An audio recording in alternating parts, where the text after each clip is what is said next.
அன்பார்ந்த நேயர்களுக்கு வணக்கம். இப்பொழுது நாம் காணப்போகும் தலைப்பு ஆறாம் வீடு கடன் பற்றி அறிவது. அதாவது லக்கினத்திற்கு ரிஷப லக்கினம் என்று வைத்துக் கொள்ளுங்கள். இந்த ரிஷப லக்கினத்திற்கு ஆறாவது வீடு இது கடனை பற்றி கூறுகிறது. சரி, எப்படி என்று பார்ப்போம். லக்கினத்திற்கு ஆறக்கூடிய இந்த சுக்கிரன் 2ல் இருந்தால் நிச்சயமாக கடன் கொடுக்கும். அது மட்டுமல்ல, இந்த லக்கினத்திற்கு ஆறக்கூடியவன் 2ல், லக்கினத்திற்கு 7, 8 கூடியவன் சேர்ந்து இருந்தால் தீரா கடன். குரு சுக்கிரன் குரு 2ல் இருந்தால் அவன் லக்னாதிபதி தான். ஆனால் இந்த 6 கூடிய ஆதிபத்தியம் சேர்ந்ததால் கடன் தீரா கடன் கொடுக்கும். பொதுவாக தண்ணீர் சோறு சாப்பிட்டாலும் கடன் இருக்கக்கூடாது என்று கூறுவார்கள். ஆகவே இன்று இந்த காலத்திலே இஎம்ஐ, ஐயோ வீடு வாங்கிவிட்டேன், இஎம்ஐ கட்டி கொண்டே வருகிறேன், கட்டி முடிக்கப் போகிறேன், பையன் காலேஜில் சேர்க்க வேண்டும், மறுபடியும் லோன் போடுகிறேன், இஎம்ஐ ஏறிவிட்டது, கட்டி கொண்டு இருக்கிறேன், கட்டினேன், கட்டுறேன், கட்டி கொண்டிருப்பேன், இப்படிதான் போய்கொண்டே இருக்கிறது. ஆகவே இந்த கடன் தொல்லை யாருக்கு என்று பார்த்தால், சாதாரணமாக எந்த லக்கினமாக இருந்தாலும் 6 கூடியவன் 2ல் இருந்தால் கண்டிப்பாக கடன் கொடுக்கும். அதே நேரத்தில் 6 கூடியவன் 9ல் இருந்தாலும் தனித்து இருந்தால், அதோடு மற்ற கிரகங்கள் சேர்ந்தால் கடன் ஓய்ந்துவிடும். தனித்து இருந்தால் கடன் பிரச்சனை கடைசி வரைக்கும் இருக்கும். ஆகவே நாம் உஷாராக பார்க்க வேண்டும். நம்முடைய ஜாதகத்திலே 6 கூடியவன் எங்கே இருக்கிறான், யாரோடு சேர்ந்திருக்கிறான். சரி, இந்த லக்கினத்திற்கு 6 கூடியவன் 2லோ அல்லது 9லோ இருந்தால் கடன் கொடுக்கிறது. அதோடு இங்கு கேது சேர்ந்து விட்டது என்று வைங்கள், கோர்ட்டு கேஸ் என்று அவன் போக வேண்டும். ஏன்னா புதனுடைய இல்லத்திலே கேது உட்கார்ந்தால் கோர்ட்டு வழக்கு என்று இழுத்துக்கொண்டு போகும். ஆகவே இந்த ஜாதகம் பார்க்கும் பொழுது எந்த லக்கினமாக இருந்தாலும் 2 கூடியவன் எங்கே இருக்கிறான், 6 கூடியவன் எங்கே இருக்கிறான் என்று பாருங்கள். இந்த 6 கூடிய கடன் கொடுக்கக்கூடியவன் 2ல் இருந்தாலும் 9ல் இருந்தாலும் அதே நேரத்திலே 8ல் இருந்தாலும் பயங்கர கஷ்டத்தை கொடுக்கும். இது என்னுடைய அனுபவம், பார்த்து விட்டேன், பல ஜாதகங்களை நான் பார்த்து விட்டேன். ஆகவே நீங்கள் உஷாராக இருக்க வேண்டும். ஏனென்றால் சப்போஸ் உங்கள் லக்கினம் இந்த லக்கினம் என்று வைத்துக் கொள்ளுங்கள்.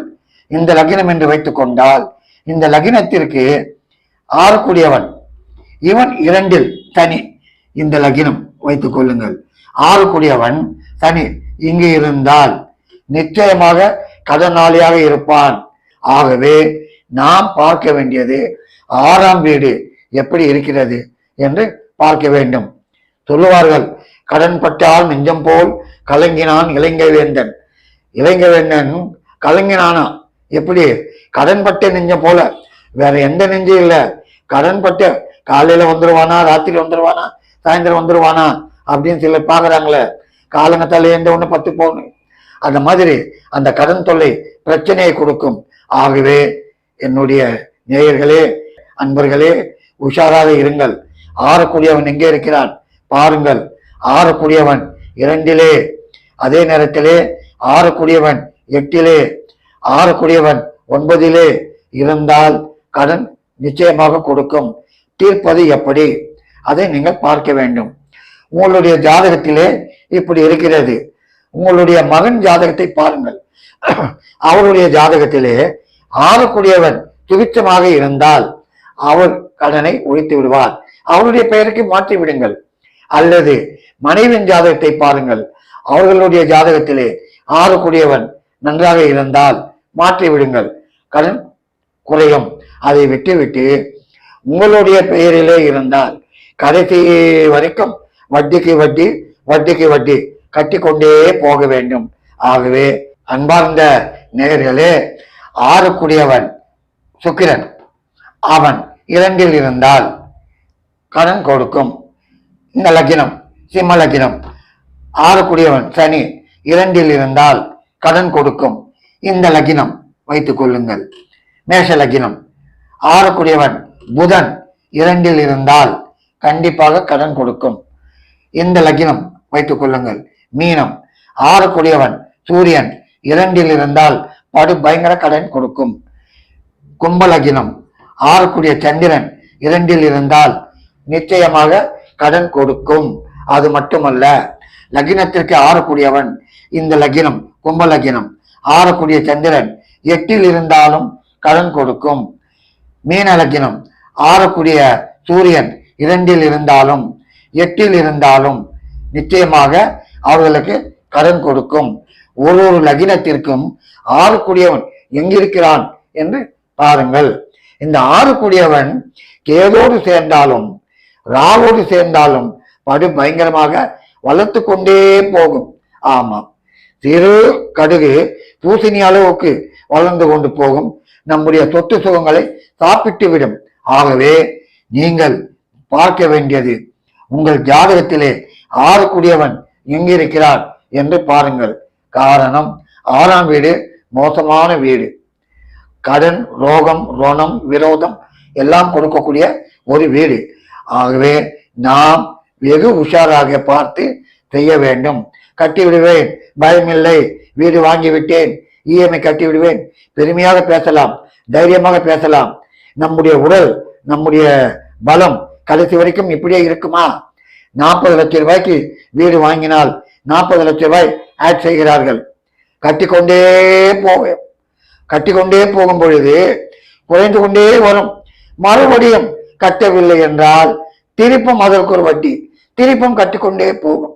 அதாவது பரமபதம் இருக்கிறது, அது நேராக ஏனிலே ஏறுவதும் தாயமோ 2 போட்டு பாம்பிலே இறங்குவதும் மறுபடியும் ஏறுவதும் இப்படித்தான் போய்கொண்டே இருக்கும். ஆகவே உஷாராக இருங்கள். 6ஆம் வீட்டை பாருங்கள், பார்த்து அமைதியாக செயல்படுங்கள், அகலக்கால் வைக்காதீர்கள். 6ஆம் அதிபதி திசை நடந்தால் என்ன பலன் அதையும் கூறுகிறேன். 6ஆம் அதிபதி திசை நடந்தால் தேவையில்லா விரோதம், தேவையில்லா கடன், ரோகங்கள் கண்டிப்பாக தேடி வரும். அதாவது சிறு ரோகம் வந்துவிட்டாலும் அது பெரியதாக காட்டும். ஆகவே அந்த விஷயத்திலும் நாம் செய்ய வேண்டியது என்னவென்றால் மருத்துவம் போங்கள். அதே நேரத்திலே ஆறக்கூடியவன் தசை வந்துவிட்டால் முக்கியமாக நீங்க பார்க்க வேண்டியது நவகிரக சாந்தி கோயிலுக்கு போங்கள். அங்கு நீங்கள் நவகிரக சாந்தி செய்து கொள்ளுங்கள். அதே நேரத்திலே உங்களுக்கு வேண்டிய கோயில்களுக்கு போங்கள், தெய்வ வழிபாடு செய்யுங்கள். ஏன் கூறுகிறேன் என்றால், முக்கியமாக ரோகம் கொடுப்பது 6, மணி மந்திரா ஔஷதா அதை காட்டுவதும் 6 தான்.